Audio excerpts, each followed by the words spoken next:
It was supposed to be a joyride, a final celebration of one man's lifelong obsession with flight. Instead, it became one of the strangest unsolved disappearances in modern history. Eldon Blake, amusement park magnate, aviation fanatic, and the man who vanished into thin air, literally. On March 22, 1997, Blake boarded his private hot air balloon, the Aether, from the cliffside launch pad at his sprawling Big Sur estate. The balloon was no backyard toy. It stood 120 feet tall, a custom-designed envelope made of reflective mylar. The gondola was a luxury suite in the sky-crushed velvet seating, solar-powered instruments and a reinforced steel floor. He spent over $12 million building it. But what makes this story so strange isn't just the balloon. It's what happened after it left the ground. Because Blake, the balloon, and every trace of the flight simply disappeared. It was just gone. It floated off toward the clouds and then, poof, like it melted into the sky. Radar logs showed the Aether climbing past 12,000 feet. Then, nothing. No signal, no wreckage, no mayday call. Just silence.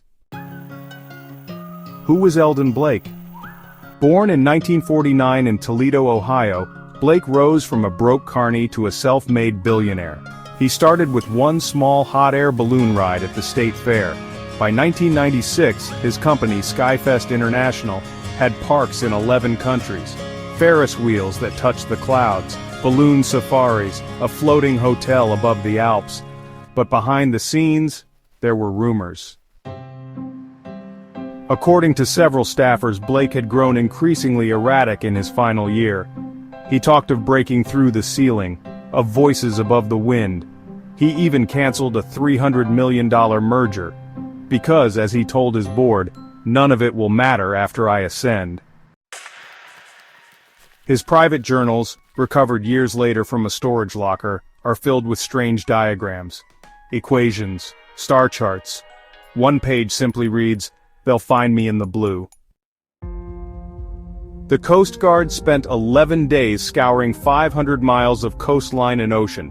They found no debris, no parachute, no sign of impact. The Aether's GPS tracker, disabled. The emergency beacon, never triggered. Some experts now believe the flight was never meant to return.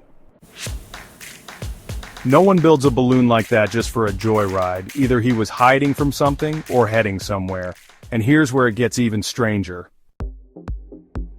3 weeks later, in the Nevada desert, a hiker reported a massive silver orb hovering silently at dawn. He described it as reflective, silent, and vanishing like a mirage. Aerial balloons don't hover, and they don't move without wind.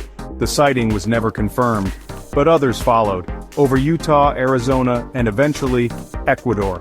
Could Blake have survived? Was the Aether more than a balloon? Some believe Blake developed a form of high-altitude craft, hybrid tech kept secret from regulators.